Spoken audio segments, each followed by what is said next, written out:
ఉంది అంగడి? అంగడి ఏంటి నాన్న? ఎవరిదన్నా ఈ అంగడి? నీకోసం అంగడి పెట్టించింది. ఏంటి నా కోసమా?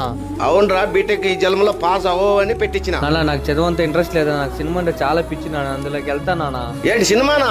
అక్కడ చాలా మంది ఉన్నారయ్యా. దాంట్లోకి పోతే ఫుట్పాత్ మీద అడుక్కోవడానికి కూడా తనగావు నువ్వు. ప్లీజ్ నాన్న, నాకు ఇష్టమైన చైన్ ఇవ్వన్నా, ఒక్క ఛాన్స్ ఇవ్వన్నానా. నోరు మూసుకొని చెప్పించేయరా, 10 రోజుల లోపలికి.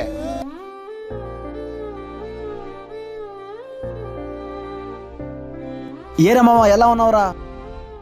అవును అంకుల్, మీరు ఎలా ఉన్నారు? బానే ఉన్నా బాబు.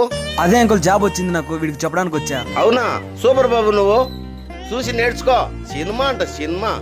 అవునరా మామ, అసిస్టెంట్ డైరెక్టర్ గా చేరుతా అన్నావు కదరా, మళ్ళీ ఏంటి ఇక్కడ సెటిల్ అయ్యావు? బాబు నీకు జాబ్ వచ్చింది కదా, బయలుదేరి. బాగా చెప్పినావు కానీ.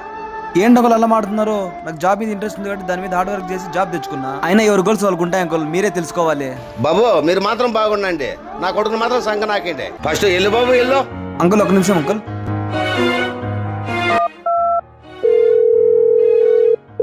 అరే మామ, ఎక్కడున్నావురా? కంపెనీలో ఉన్నారా మావా?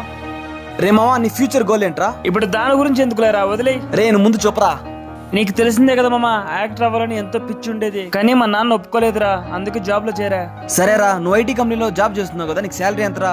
మందికి 3 లక్షలు వస్తుంది మామ. మరి హ్యాపీగా ఉన్నావరా? లేదురా మామ, మనం ఎంత డబ్బులు సంపాదించినా మనం ఇష్టమైన పని చేస్తేనే లైఫ్ లాంగ్ సంతోషంగా ఉంటాం రా మామ. కానీ అది మా నాన్న అర్థం చేసుకోలేదు, అందుకే జాబ్ చేస్తున్నారా మామ. సరే మామ, అయితే నేను మళ్ళీ కాల్ చేస్తా. విన్నారు కదా అంకుల్, ఒకసారి మీ కొడుకు ఒక ఛాన్స్ ఇచ్చి చూడండి, వాడేంటో మీకు తెలుస్తుంది.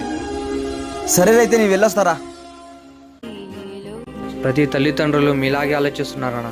నాకు ఒక్క ఛాన్స్ ఇవ్వన్నానా, నేనేంటో నిరూపించుకుంటాను. ప్రతి ఒక్కరూ ఇలానే ప్రవర్తిస్తున్నారు. మీ పిల్లల గోల్స్ ఏంటో అడిగి మీరు సపోర్ట్ గా ఉండండి, అప్పుడు వాళ్ళు లైఫ్ లాంగ్ హ్యాపీగా ఉంటారు.